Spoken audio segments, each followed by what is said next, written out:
오늘은 성령강림절입니다. 성령강림절은 제일 길죠. 지난주까지 해서 지난주가 성령강림절 20 몇 번째였죠? 20번이 넘습니다. 그리고 오늘이 이제 성령강림절로 마지막 주일이 되고요. 그리고 성령강림절로 마지막 주일은 특별하게 왕국주일이라는 또 다른 별칭을 가지고 있습니다. 왕국주일. 왜 이것이 중요하느냐? 이 왕국주일이 교회력으로는 마지막 주일입니다. 그러니까 12월 마지막 날이 아니라 오늘이 교회력을 따르면은 마지막 주일인 거예요. 그럼 이제 다음 주일부터는 무슨 절기가 교회력으로 시작될까요? 다음 주일서부터는 명칭이 여러 가지 있는데요. 저는 이거를 좀 정확하기 위해서 성령강림절하고 좀 구별하기 위해서 구주강림절이라고 이렇게 표현합니다. 구주강림절. 그러니까 주님이 오시는 날을 기다리는 거예요. 왜냐하면 교회의 시작은 예수님이 이 세상에 오심으로 출발할 수 있었기 때문에 예수님의 탄생을 기다리는 기간을 구주강림절이라고 하고, 이 구주강림절부터 교회력은 새롭게 시작을 하는 것입니다. 그리고 오늘 왕국절이 끝나는 날, 그리고 강림절 또는 대림절이라고도 하는데, 이걸 좀 정확하게 구주강림절은 바로 새로운 교회력의 새해가 시작되는 절기를 말하는 것입니다. 그렇다면 오늘 우리 세상 사람들은 이제 연말이 돼서 이제 한 해를 정리하겠지만은, 우리 교회는 오늘 교회력을 따라서 한 해를 마감하고 정리를 하는 것입니다. 이 절기가 매년 반복되는 것은 뭐냐면, 이 절기를 통해서 우리는 굉장히 미래지향적으로 나아가고 있습니다. 성탄절이 제일 첫 번째 우리 맞이하는 큰 명절이 됩니다. 그래서 시작해서 강림절로 시작해서 성탄절이 큰 명절이잖아요, 우리 기독교인들에게는. 그런데 연말에 있어요. 그 연말 연시에 있지만 우리는 그날이 우리에게 출발을 알리는 매우 중요한 시점이 됩니다. 그리고 성탄절이 지나고 나면은 주연절이 오고요. 그리고 주연절이 지나고 나면은 쭉 지나면 어떤 날이 와요? 고난주간 사순절이 시작되고, 고난주간이 지나면은 부활절이 찾아옵니다. 부활절. 그리고 부활절이 지나고 나면 또다시 어떤 날이에요? 부활절이 몇 주간 지나고 나서 오순절을 맞이하게 됐을 때, 그때는 바로 다시 성령강림절기를 맞이하게 됩니다. 그래서 성령강림절기가 쭉 가게 되면 마지막에 그 안에 성령강림절 절기 안에 추수감사절도 있고요. 그리고 마지막에 또다시 왕국절을 맞이하게 되면 한 해가 이렇게 마감이 되는 것입니다. 그런데 제가 왜 이 교회력은 미래지향적이라고 말씀드리냐면은, 예수님의 탄생인 성탄절로부터 시작해서 고난과 그리고 십자가의 죽음과 그리고 부활을 통해서 오순절 성령강림을 통해서 왕국절에 이르는 것은 우리가 장차 영원한 하나님 나라 천국에 들어가기 위한 그러한 모든 과정을 이 절기를 통해서 우리가 새롭게 매년 반복을 하고 있는 것입니다. 그래서 사실 이 절기를 잘 알고 절기를 따라서 우리가 살아가는 것은 우리 신앙생활에 영적으로 매우 유익이 된다는 것입니다. 아멘. 절기가 무의미하게 반복되는 것이 아니라는 것입니다. 그래서 오늘은 특별하게 교회력의 마지막 날인, 마지막 주일인 왕국주일을 저희들이 지키고 있는 것입니다. 왕국주일은 누가 왕이 되느냐? 바로 세상에서의 왕이 아니라 만왕의 왕이시고 만주의 주가 되시는 우리 주 예수 그리스도께서 왕으로 나타나시는 날입니다. 할렐루야. 물론 모든 것의 주인 되시고 모든 것을 통치하시는 만왕의 왕이신 하나님이 계시고, 그 하나님께서 모든 권한을 독생자 예수 그리스도에게 내어주셨고, 그 권능이 나타나는 것이 바로 왕국주일인 것입니다. 그런데 오늘 본문 말씀이 이렇게 왕국주일에 맞춰서 교회력에 따른 성경 본문에 나오는 것입니다. 저희가 이미 누가복음 말씀은 이미 보았어요. 저도 이 오늘 본문은 우리가 올해 고난주일쯤에 이 말씀 본문을 이미 봤습니다. 그런데 오늘 다시 보는 것은 초점을 좀 바꿔서 보려고 하는 거예요. 그때에 대해서는 용서에 대해서 초점을 맞췄는데요. 예수님의 십자가 사건이 우리에게 주는 가장 큰 메시지는 뭐냐면 우리의 죄를 용서해 주시는 거였거든요. 아멘이죠. 그렇죠. 오늘은 또 다른 것에 초점을 맞추려고 합니다. 그것은 뭐냐면 오늘은 왕국주일이기 때문에 바로 왕국에 대해서, 그리고 예수 그리스도가 진정한 우리의 왕이시다라는 부분에 대해서 초점을 맞춰서 함께 말씀을 나누려고 합니다. 오늘 이 말씀을 나누기 위해서는 먼저 오늘 본문을 좀 생각해 볼 필요가 있는데요. 상황이 어떤지는 아시죠? 예수님이 해골이라 하는 곳에 이르러, 여기 골고다죠. 거기서 예수를 십자가에 못 박고 두 행악자도 그렇게 하니 하나는 우편에 하나는 좌편에 있더라. 자, 오늘 말씀의 장면은 예수님께서 채찍에 맞으시고 신문당하시고 온갖 고통과 그리고 모욕과 조롱을 당하시면서, 그리고 십자가를 지고 골고다 언덕으로 올라가셔서 마침내 십자가에 못 박히시고 매달리시게 되는 상황을 표현하고 있습니다. 사실 십자가 사건에서 가장 힘들고 어려운 부분에 우리가 이르렀던 것입니다.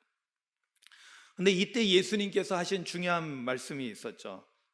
아버지, 저들을 사하여 주옵소서. 자기들이 하는 것을 알지 못함이니이다. 아멘. 여기서 오늘 우리가 먼저 좀 주목해야 될 표현이 있습니다. 그것은 뭐냐면, 첫 번째는 물론 예수님께서 십자가에서 당신이 어떻게 보면 인간적으로 보면 굉장히 억울한 죽음이죠. 예수님은 십자가에 달릴 만한 죄를 짓지 않았습니다. 당시에 로마 사람들이 이 십자가형을 할 수 있는 몇 가지 조건들이 있거든요. 그것은 뭐냐면 반역을 일으킨 사람, 그죠? 반역자들에 대해서는 십자가에 처형을 합니다. 사실 여기 보면 유대인의 왕이라는 이 표현이 뭐냐면 반역자라는 의미를 가지고 있어요. 조롱하는 의미도 크지만은 로마가 유대인을 통치하고 있는데 누구 마음대로 로마 황제의 허락도 안 받고 자기가 왕이라고 해? 이거는 십자가형에 마땅하다라고 할 수 있는 부분을 말합니다. 그리고 오늘 예수님의 양편에 있는 사람들에 대해서는 뭐라고 되어 있냐면 두 행악자라고 했는데, 그렇습니다. 사형에 해당되는 아주 나쁜 죄질의 범죄를 저지른 사람들에 대해서는 십자가 처형을 하게 됩니다. 그런데 우리가 알다시피 예수님은 무슨 반역을 꾀하신 분도 아니고요, 무슨 폭력적인 사건을 일으킨 적도 한 번도 없고요, 그리고 다른 사람을 고쳐주고 살려주셨으면 살려주셨지 다른 사람을 해치는 행악을 절대로 범치 않으셨던 겁니다. 그런데 이러한 억울한 일을 당하고 있지만 예수님은 거꾸로 저 세상 사람들을 향해서 하나님의 자비를 구하고 하나님의 용서를 구하고 있다는 것입니다.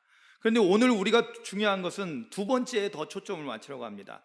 그것은 뭐냐면 자기들이 하는 것을 알지 못하기 때문입니다 라는 이 고백입니다. 알지 못한다. 여러분, 이 알지 못한다라는 것, 이 무지에 대한 것들, 여러분 사실 우리가 세상 살면서 좀 못 배웠어도 그것이 어떻게 보면 못 배운 것이 큰 죄가 되지는 않잖아요. 그죠? 저희 어머님 세대들 보면은 전쟁을 치르고 정말 일제 강점기를 경험했고 전쟁을 치르고 그러면서 사실 옛날에 남자들은 그래도 어느 정도 교육에 대해서 이렇게 열려 있었지만은 여성들에 대해서는 사실은 교육의 문이 우리나라도 많이 닫혀져 있었어요. 지금은 물론 확 달라졌지만 옛날에는 그랬습니다. 제가 목회하면서 이 섬에 들어갔더니 섬은 더 열악해가지고 우리 권사님, 지사님들 초등학교도 못 나오신 분들이 여럿 되시더라고요. 지금도 글을 못 읽으시는 분들이 있으시더라고요. 왜? 교육을 받은 적이 없으니까. 여러분, 그래요. 우리가 무지해요. 그래서 내 이름도 못 씁니다.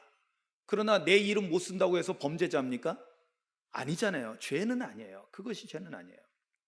그런데 오늘 이 말씀에는 굉장히 중요한 의미가 담겨져 있어요. 그들이 자기가 하는 것을 알지 못함입니다 라는 이 표현 속에는 이들이 가지고 있는 영적인 무지함으로 인해서 하나님의 뜻을 전혀 알지 못하고, 또 무엇보다도 지금 자신들이 조롱하고 십자가에 매달아 죽이고 있는 예수님이 누구인지를 그들이 알아채지 못했다라는 이 사건은 그들로 하여금 심각한 범죄를 저지르게 했다라는 것입니다. 지금 그들은 누구를 죽이고 있는 거예요? 그들은 지금 조롱하고 있어요. 지금 여기 보면 세 번이나 의도적으로 아마 성경은 이것을 분명하게 우리에게 알려주고 있는 거예요. 그건 뭐냐면 세 번이나 예수님의 권위에 대해서 시비하고 조롱을 합니다. 첫 번째는 누가 하냐면요, 35절에 보면 관리들이 나옵니다. 백성은 서서 구경하는데 관리들이 비웃는다 그래요. 관리들이 비웃어 이르되 저가 남을 구원하였으면 만일 하나님이 택하신 자 그리스도이면, 이 그리스도이면이라는 것이 뭐냐면 유대인들이 그렇게 대망하던 메시아라면, 구원자라면 자신도 구원해라는 거예요. 남을 구원한다고 말하지 말고 너 자신이나 구원해봐라, 한번 십자가에서 한번 내려와봐라 하면서, 첫 번째는 누가요? 관리들이 지금 예수님을 조롱하고 있습니다. 두 번째는 36절에 보니까 뭐라고 되어 있어요? 군인들도 희롱하면서 나와 심포도를 주며 이르되 내가 만일 유대인의 왕이면 내가 너를 구원하라 하더라. 두 번째 조롱은 군인들에 의해서 이루어지는데 내가 유대인의 왕이면 내가 너를 구원하라. 여러분, 지금 어떤 상태예요? 예수님은 십자가에 못 박히셨어요. 채찍에 맞으셔서 가시면류관을 써서 지금 온몸은 피투성이가 되고 기진맥진한 상태에서 양손 양발에 못 박힌 상태로 십자가에 매달려 있어요. 맨정신으로 매달려 있어도 너무나 힘든 것이 십자가형인데 매 맞고 피를 흘리면서 못 박혀서 십자가에 매달려 있는 그 예수님을 보십시오. 여러분, 이걸 감정적으로 보라는 것이 아니라 영적인 것들을 보셔야 돼요. 자, 그런 예수님을 봤을 때 그런 예수님이 왕처럼 보입니까? 여러분, 지금 십자가에 매맞고 지금 처형당하고 있는 그 예수님이, 그 연약한 모습이 유대인의 왕으로 보였다면 유대인은 다 같이 머저리가 되는 것입니다. 그죠? 여러분 보세요. 왕이라면은 왕관을 쓰고, 가시면류관이 아니라 왕관을 쓰고 채찍에 맞아서 붉은 피를 흘리는 것이 아니라 호화로운 비단 옷을 입고 왕복을 입고 보좌에, 십자가가 아니라 보좌에 앉아서 만인들을 내려다보는, 사람들이 존경하는 마음으로, 두려운 마음으로 우러러볼 만한 그런 위치에 있어야 되는 거예요. 그런데 지금 십자가에 달려있는 예수님은 유대인의 왕이라고 지금 군인들은 칭하고 있지만, 그리고 그 위에 죄패가 붙어 있었어요. 세 가지 언어로 되어 있었는데 그건 다 뭐냐면 유대인의 왕이라는 거예요. 이건 뭐냐면 자칭 유대인의 왕이라는 거예요. 조롱하고 있는 거예요. 여러분, 세상에서 제일 왕 같지 않은 왕의 모습을 지금 우리가 오늘 성경을 통해서 보고 있는 거예요. 예수 그리스도는 정말로 세상 사람들이 봤을 때는, 세상적인 시각으로, 세상적인 관점으로 봤을 때는 전혀 왕일 수가 없는 사람이었던 거예요. 그러니까 조롱한 거예요. 마침내 세 번째로는 누가 조롱합니까? 흉악한 범죄를 저질러서 마땅히 십자가 처형에 합당한 행악자 중에 한 명이 그 옆에서 말합니다. 39절에는 이렇게 말하죠. 달린 행악자 중 하나는 비방하여 이르되 내가 그리스도가 아니냐, 너와 우리를 구원하라. 이건 뭐예요? 앞에서 관리가 얘기했던 거랑 똑같은 거예요. 내가 그리스도라면, 내가 메시아라면, 내가 당신이 유대인의 왕이라면은 당신도 구원하고 좀 우리도 좀 구원해 주셔. 희망을 가진 것이 아니라 조롱하고 있는 거였죠. 자, 보세요. 관리들은 그럴 수 있어요. 군인들도 그럴 수 있어요. 그런데 보니까 어떻게 보면 다 같이 똑같은 죄인으로 지금 십자가 처형을 당하고 있는 비참한 가운데 있는 그런 사람들에게까지도 지금 조롱을 당하고 있는 게 예수님의 모습인 거예요. 이 사람을 지금 성경은, 그리고 당시의 세상 사람들은 조롱하는 모습으로 유대인의 왕이다 라고 말하고 있습니다. 사람들은 절대로, 이게 이제 영적으로 무지한 거죠. 절대로 그런 예수님을 보고 예수님을 왕이라고 생각했을까요? 절대로 그럴 수가 없죠. 우리도 만약에 그 자리에 있었다면 그런 맥없이 힘없이 연약하게 십자가에 매달려 죽으시는 예수님을 우리의 메시아라고, 우리의 구원자라고, 우리의 왕이라고 고백할 수 있을까요? 절대 그럴 수 없다라는 것입니다. 절대 그럴 수 없다. 그런데 오늘 본문에서 놀라운 반전이 일어나는 거예요. 사실은 참 이것이 정말 주님이 얼마나 위대하신가를 우리에게 보여주는 정말 위대한 말씀이 그 다음에 나옵니다. 40절 이하에 보니까 두 명의 행악자가 양쪽에 예수님과 함께 달려있는데 한 사람은 비방하고 조롱했습니다. 그런데 또 한 사람이 그 비방하는 행악자를 꾸짖습니다. 아마 서로 어느 정도 감옥에 갇혀 있으면서 좀 알고 있었는지 모르겠는데 그 사람을 꾸짖어 이르되 내가 동일한 정죄를 받고서도 하나님을 두려워하지 않느냐? 그러면서 41절에 우리가 행한 일에 상당한 보응을 받는 것이니 이에 당연하거니와, 즉 우리가 지금 이 십자가 처형당하는 것은 우리는 마땅히 죽어 마땅하니까 사형당하는 거다. 그런데 이 사람이 행한 것은 옳지 않은 것이 없다. 할렐루야. 하나님의 말씀을 가르쳤고 하나님 나라를 선포했고 병든 자들을 치료해 줬고 가난한 자들 그리고 소외받는 사람들을 찾아가서 친구가 되어주신 이분이 십자가에 처형당할 이유가 하나도 없다는. 그런데 더 위대한 말을 하죠. 42절에 뭐라고 되어 있어요? 이르되 예수여 당신의 나라에 임하실 때 나를 기억하소서 하니. 할렐루야. 여러분 이 말 속에 뭐가 있는가? 여기에 당신의 나라라는 이 표현이 뭐냐면 오늘 우리가 왕국주의를 지키고 있는데 바로 왕국, 영어로는 킹덤이라는 단어를 쓰고 있는 거예요. 물론 성경에서는 나라를 헬라어 원어로는 바실레이아라고 씁니다. 그렇습니다. 이 바실레이아라는 이 뜻은 뭐냐면 어떤 이 나라라는 어떤 국토적인 개념이 아니라 통치권을 말해요. 통치하는 거.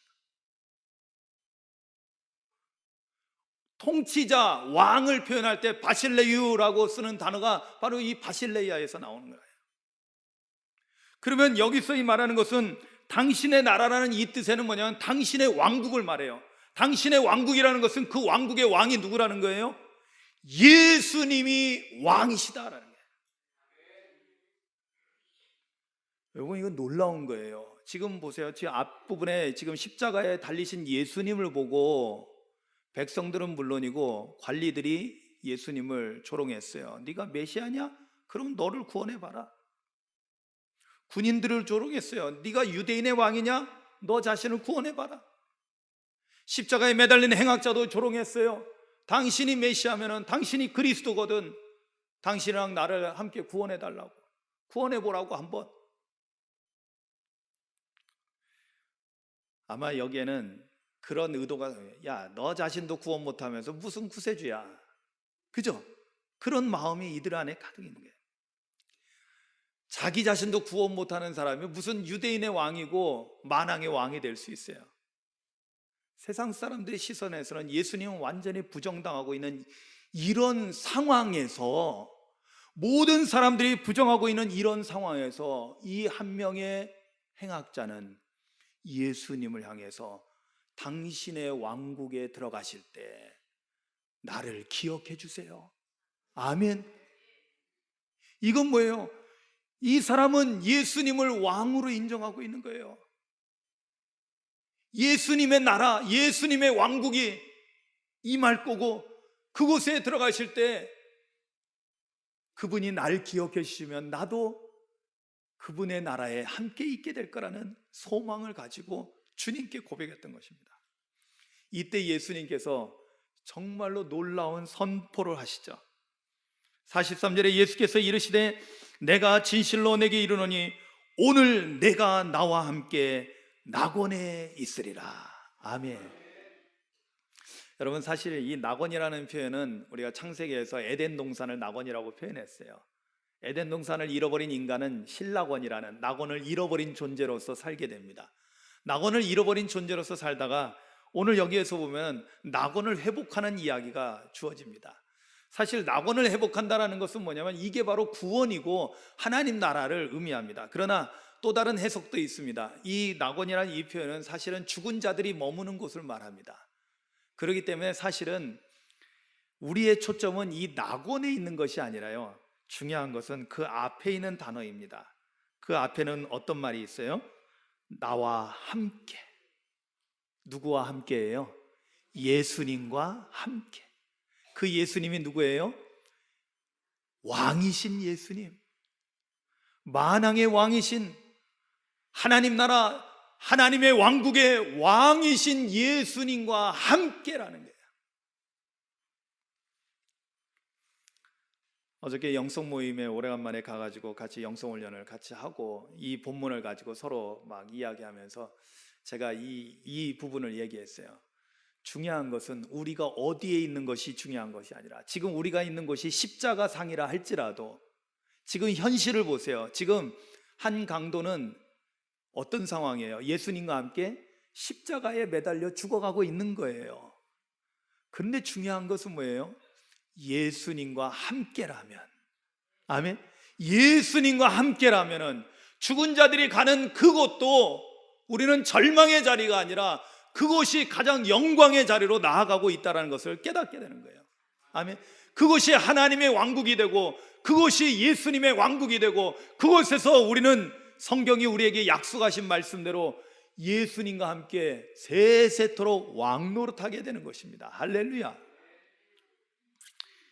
이 한 강도는 예수님을 발견함으로 인해서 예수님이 왕이시다라는 사실을 인정하고 그것을 고백함으로 인해서 놀라운 구원을 이루게 됐던 것입니다.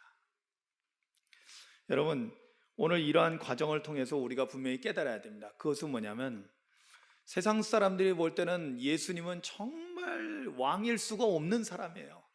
세상적인 관점에서, 세상적인 시각에서 보면은 예수님은 비천하게 짝이 없는 거예요. 여러분, 차라리 여러분 보세요. 그 십자가에 매달려 죽는 것보다 차라리 그냥 거지로 사는 게 더 나을 수도 있어요. 그죠? 빌어먹고 살지언정 그래도 생명이 있는 것이 낫다라는 거예요. 예수님은 지금 십자가에 처형을 당할 때 사람들이 조롱할 만했어요. 왜? 전혀 왕 같지 않거든요. 전혀 왕 같지 않은 거예요. 그런데 우리가 영적인 눈을 뜨고 진리를 배우고 깨달아 알게 되는 순간에 무엇을 알게 됩니까? 예수님이야말로 진정한 왕이시다. 아멘. 그래서 성경은 고백하기를 예수님을 뭐라고 예언하냐면 만왕의 왕 만주의 주시다라고 표현합니다. 이 만왕의 왕 만주의 주시라는 것은 뭘 의미할까요? 만명의 왕 중의 왕이다, 이런 뜻이 아니에요. 만왕의 왕 만주의 주라는 것은 이분이 진정한 왕이시고 이분이 진정한 주님이시다라고 고백하고 있는 것입니다. 이러한 예수님에 대해서 우리가 깨닫게 되기를 주님의 이름으로 축원합니다. 사실은 이걸 깨닫는 것이 은혜입니다. 예수님이 아무리 비천한 가운데 있고 아무리 왕 같아 보이지 않는다 할지라도, 아무리 나사렛 출신 저 비천한 동네 출신이고 그리고 현실도 이렇게 십자가에서 처형당하는 가장 비참한 모습일지라도, 그러나 그 안에서 이루어지는 하나님 아버지의 놀라운 계획을 알고 그 뜻을 알게 되면은 아하, 깨닫게 되는 거죠. 이분이 진정한 왕이시구나. 아멘. 이분이 진정한 왕이시구나라는 것을 우리가 깨달아 알 수 있게 된다는 거예요. 여러분, 그러기 위해서 예수님이 왕이라고 했을 때 예수님이 어떤 왕인가를 아는 것이 중요합니다. 그것이 성경이 우리에게 가르쳐주고 있어요. 첫 번째로 예수님은 어떤 왕이시냐면요, 평강의 왕이시라고 우리가 표현할 수 있어요. 평강의 왕.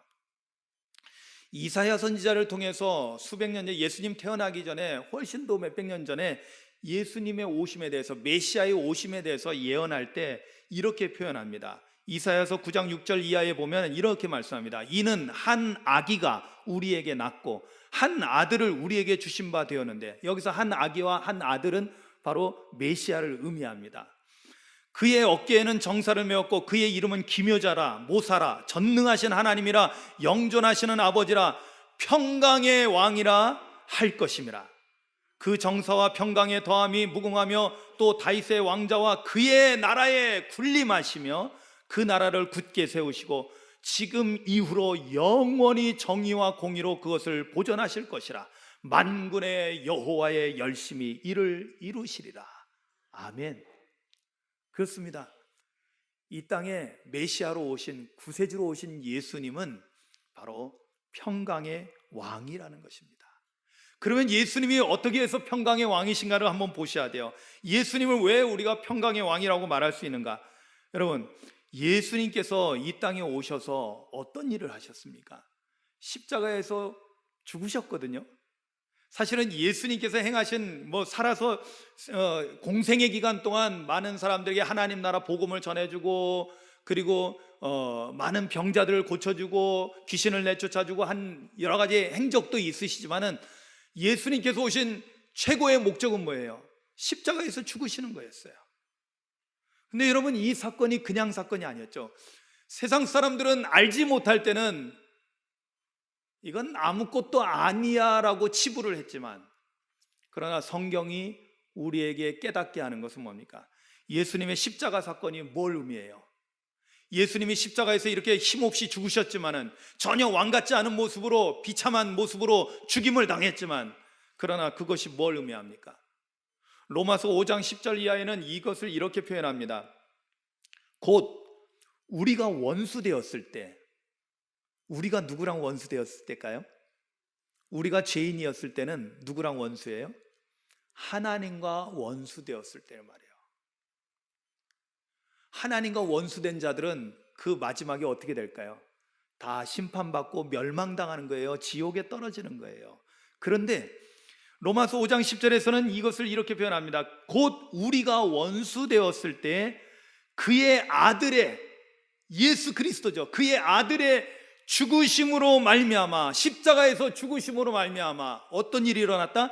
하나님과 화목하게 되었은즉. 할렐루야.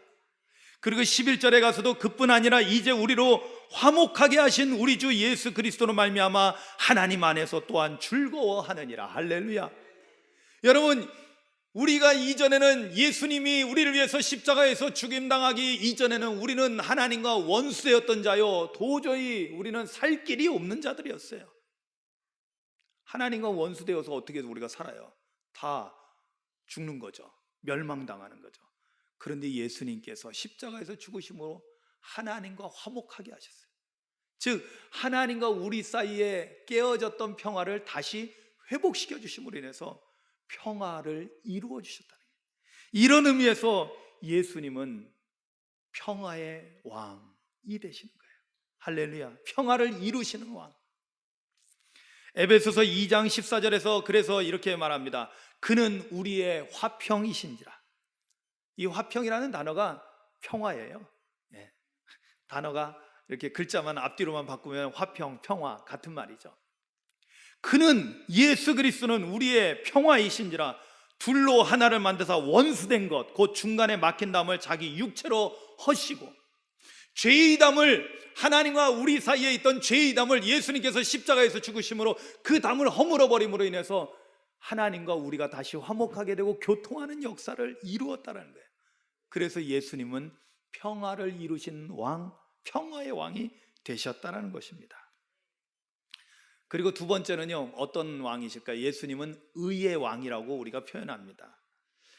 히브리서 7장 2절에 보면은 아브라함이 모든 것의 10분의 1을 그에게 나누어 주느니라. 그 이름을 해석하면 먼저는 의의 왕이요, 그 다음은 샬렘 왕이니 곧 평강의 왕이요 라는 이런 구절이 쭉 나오는데요, 이것은 뭐냐면 예수님을 영적으로 소개해 주기 위해서 히브리서 기자는 아브라함이 전쟁에서 이기고 와서 살렘 왕 멜기세덱에게 11조를 바친 사건을 가지고 이야기를 하는 거예요. 이건 매우 중요한 사건이에요. 멜기세덱이 도대체 어디서 튀어나온 사람이에요? 전혀 알 수도 없는 하나님께서 세우신, 왜냐하면 아론을 하나님께서 모세를 통해서 대제사장으로 처음 세우기 전에 훨씬 더 이전에 아브라함 시대 때 갑자기 제사장이 나와요. 그 이름이 멜기세덱이에요. 그런데 그 사람은 샬렘 왕이래. 히브리서 기자는 뭐라고 표현합니까? 예수님은 이와 같이 멜기세덱의 반차를 따르는 대제사장이다라고 소개를 합니다. 그러면서 샬렘 왕을 표현할 때 멜기세덱을 의의 왕, 평강의 왕이라고 할 때 바로 예수 그리스도가 그런 의의 왕이시고 평강의 왕이라고 해석하고 있는 거예요. 그렇다면 아까 평강의 왕은 우리가 배웠으니까요, 예수님은 또 두 번째로 우리가 어떤 왕이시다? 의의 왕이시라는 거예요. 자, 그러면 의의 왕은 뭘 의미할까요? 여러분, 의라는 단어가 나왔을 때 사실은 이 철학적으로 만약에 의를 규명하려고 하면 책을 수십 권을 써도 완전하게 규명하기 어렵습니다. 그러나 영적으로는 아주 단순합니다. 의라는 것은 성경에서 아주 중요한 예화가 나오는데요, 그 일화를 통해서 우리가 분명하게 해야 되는데, 그것은 뭐냐면 의라는 것은 더도 덜도 아니고 바로 이것입니다. 그것은 뭐냐면 예수님께서 세례 요한에게 세례를 받으실 때 처음에 세례 요한에게 와서 예수님에게 나에게 세례를 베풀라 했더니 세례 요한이 거부합니다. 아유, 나는 당신의 신발끈도 맬 수도 없는 그런 비천한 처인데 내가 감히 어떻게. 이거는 영적으로 예수님의 정체를 가장 먼저 알아봤던 세례 요한이 고백한 거예요. 아유, 내가 말도 안 되는 소리입니다. 그런데 예수님께서 뭐라고 말씀하십니까? 마태복음 3장 15절에 예수께서 대답하여 이르시되 이제 허락하라. 그 다음이 중요하죠. 우리가 이와 같이 하여 모든 의를 이루는 것이 합당하니라. 아멘. 예수님께서 이때 말씀하신 의가 바로 그 의예요. 우리가 이렇게 함으로 해서 모든 의를 이루는 것이다. 이때 이 모든 의가 뭘까요? 여러분, 예수님께서 우리에게 기도에 대해서 가르쳐 주실 때 먹고 사는 거 이런 것 때문에 염려하지 말고 마태복음 6장 33절에 뭐라고 말씀하셔요? 먼저 그의 나라와 그의 의를 구하라. 그리하면 이 모든 것을 너희에게 더해 주시리라고 말씀하셔요. 이때도 그 의가 나오거든요. 여러분, 이 의는 다른 것이 아니라 누구의 뜻을 이루는 거예요. 여러분, 의라는 것도 의롭다라는 것도 기준이 다를 수 있어요. 그런데 이 성경에서 말씀하는 의는 분명합니다. 누구의 뜻을 이루는 거예요? 하나님 아버지의 뜻을 이루는 거예요. 하나님 아버지의 뜻이 무엇이었을까요? 바로 예수님이 모든 사람들의 죄를 대속하는 것이었어요. 사실은 예수님께서 세례 요한에게 세례를 받을 이유가 없어요. 왜냐하면 예수님은 죄가 없으신 분이기 때문에. 세례 요한이 당시에 요단강에서 베풀었던 세례는 어떤 세례였어요? 죄를 씻어주는 회개의 용서의 세례였거든요. 죄 씻음이었거든요. 죄 씻음에 대한 세례였어요. 예수님은 그게 필요 없었다니까요. 그런데 왜요? 예수님은 우리 모든 사람을 대신하여 대속물로 죽어야 되기 때문에 대신 받으시는 거예요. 그래서 예수님은 하나님의 뜻을 이루어드리기 위해서 자신이 대속제물이 되기 위해서 세례 요한에게 세례를 받으신 거예요. 이게 뭐다? 이게 바로 의라는 거예요. 결국은 의의 왕이라는 것은 뭘 할까요? 하나님 아버지의 뜻을 이루어드리는 것이에요. 하나님 아버지의 뜻을 이루어드리는. 그러므로 인해서 예수님은 하나님의 왕권을 다 그대로 다 이어받게 되는 거예요. 그래서 평강의 왕이시고 의의 왕이 되시고, 그래서 하나님과 함께하는 만왕의 왕이 되신 것입니다. 할렐루야. 여러분, 그렇다면 우리는 어떻게 해야 될까요? 이것을 깨닫고 난 다음에 여러분, 우리는 어느 쪽에 있어야 될까요?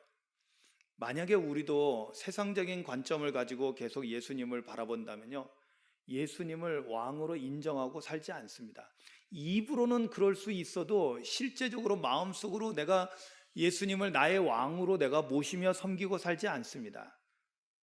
솔직히 말해서 우리가 신앙생활을 똑바로 못하는 이유가 뭘까요? 다른 데 이유가 있는 것이 아니에요. 예수님을 나의 주님으로, 나의 왕으로 진정으로 섬기고 있지 않기 때문에 내 마음대로, 내 생각대로, 내 의지대로, 내 감정대로 신앙생활 하다 보니까 실수하고 또 말씀하고 어긋날 때가 많다라는 것입니다.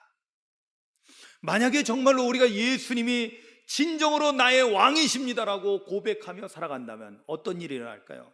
여러분, 이 마지막에 나타난 그 행악자가 예수여 당신의 나라에 임하실 때 나를 기억하소서라고 예수님의 왕권을 인정하고 예수님의 왕국에 나도 함께 있기를 소망했을 때 예수님께서 뭐라고 말씀하시냐면 오늘 내가 나와 함께 낙원에 있으리라 라고 말씀합니다. 근데 오늘이라는 이 단어가 너무너무 중요한 겁니다.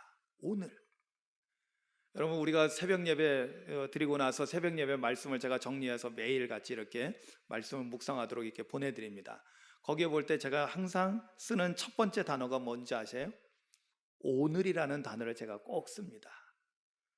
바로 이것 때문에 그래요. 여러분, 이때 오늘이라는 이 단어는요 매우 특별한 단어입니다. 단지 오늘 하루를 얘기하는 게 아니에요. 여기서 오늘이란 단어는요 세메론이라는 이 히브리 헬라어를 쓰고 있는데 이 단어는 뭐냐면 바로 지금 이 순간을 말하는 거예요. 오늘은 꽤 길잖아요. 오늘 하루 종일 뭐 할 거야? 뭐도 하고 이런 게 아니라 바로 지금 이 순간을 말하는 거예요. 바로 지금 이 순간. 바로 지금 이 순간. 앞으로 몇 시간 후가 아니라 점심 먹고가 아니라 내가 지금 예수님을 나의 구주로 고백하고 예수님을 나의 왕으로 선포했을 때 그때 어떤 일이 일어나냐? 바로 그때 하나님 나라가 내게 임하게 되고 예수님이 나와 함께 하시는 역사가 시작된다는 것이에요. 할렐루야. 주님이 나와 함께 하면은 이것이 낙원이 되는 거예요. 이것이 왕국이 되는 거예요. 이것이 하나님 나라가 되는 것입니다. 이때는 삶과 죽음도 뛰어넘는 거예요. 살아있을 때도 죽어서도 우리는 하나님과 함께 영원한 하나님 나라에 있게 되거든요. 예수님과 함께 영원한 하나님 나라에 있게 되는 거예요. 그러니까 중요한 게 뭐예요? 우리가 예수님을 진심으로 나의 왕이십니다, 예수님이 우리 왕이십니다라고 고백하는 순간, 진심으로 내가 마음을 열고 주님을 나의 왕으로 인정하는 그 순간, 예수님은 바로 그때, 바로 그 순간, 바로 지금 오늘 우리의 삶 가운데 주님이 함께 하시는 하나님 나라, 하나님의 왕국이 이루어지게 하신다는 것입니다. 아멘.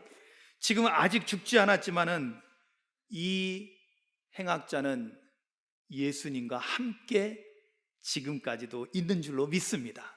이때로부터 계속 예수님과 함께 있는 거예요. 그러니까 이때 이 사람은 죽음이라는 두려움에 떨었을까요? 제가 상상해 보는 거예요. 제가 만약에 이 사람의 입장에서, 행악자의 입장에서 만약에 주님이 오늘 내가 바로 지금 이 순간 너가 나와 함께 낙원에 있을 것이다, 할렐루야, 이 말씀을 듣게 되면요 죽는 것이 아마 행복했을 것 같아요. 어차피 인생 한 번 죽는 건데 고통 속에서 죽어가는 것이 아니라 주님이 나와 함께 하신다라는 이 행복감으로 인해서 그는 행복한 죽음을 맞이했고 영원한 하나님의 왕국에서 살게 된 줄로 믿습니다. 사랑하는 성도 여러분, 이제는 우리가 선포해야 됩니다. 그냥 입으로만이 아니라 우리의 온 마음을 담아서 예수님이 나의 왕이십니다, 예수님이 우리의 왕이십니다. 여러분, 그러니까 우리가 찬송하는 것이요 그냥 찬송이 돼서는 안 돼요. 정말로 우리의 찬송이 하나님께서 기뻐하시는 찬송이 되기 위해서는 예수 우리 왕이여 이곳에 오시옵소서, 그것이 진정한 우리의 영혼의 고백이 되기를 주님의 이름으로 축원합니다. 그럴 때 주님도 기뻐하시고요 우리도 그 은혜 가운데 있게 되는 거예요. 그래서 오늘 말씀 이후에 우리가 부를 찬양이 또다시 예수 우리 왕입니다. 앞에서 예배 시작할 때 불렀던 찬양이지만 이번에는 오늘 말씀을 듣고 다시 부르는 이 찬송이 정말 주님의 영광을 드러내는 진정한 고백이 되기를 주님의 이름으로 축원합니다. 우리 찬송을 곧장 하겠습니다. 우리 이 말씀을 생각하면서 찬양합니다. 예수 우리 왕이여.